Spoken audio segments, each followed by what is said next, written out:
Developing a modern retro title can be a feat requiring the skill and balance of a master shinobi. The steel of nostalgia must be sharpened until it gleams of 21st century polish, yet ensure the blade still carries the familiar weight of the 8-bit era. Lean too far into the past and the game feels like an unearthed relic rather than a tribute. Lean too far into modernity and you lose the soul of the source material.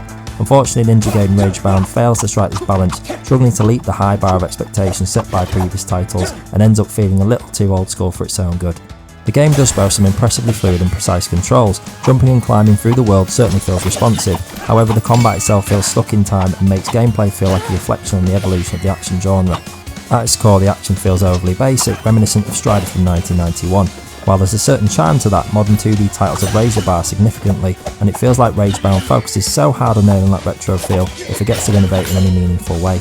Short way into the game, the introduction of throwing attacks adds a welcome layer to the rhythm of battle, but this just isn't enough to mask the reality that you're often just a blunt instrument, spamming attacks in a single direction rather than a deadly and precise Hayabusa ninja. The game does try to break up this monotony with Komori as second character, but this never really does enough to change up the pace, and her kit lacks the depth needed to truly differentiate her from the main protagonist. She's a different colour of ninja smoke, but the fire underneath remains the same.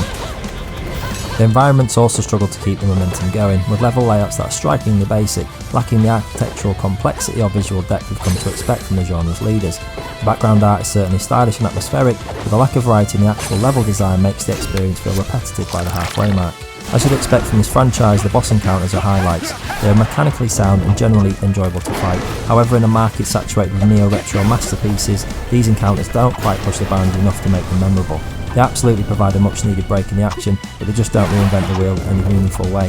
Ragebound is a competent, high-speed, old-school action game that will satisfy your reflexes, but might leave your imagination wanting more. It's a decent tribute, but one that plays a little bit too safe to truly stand out from the crowd. For the veteran gamers, it's a pleasant stroll down a familiar path, but that path will likely feel a little too worn for most.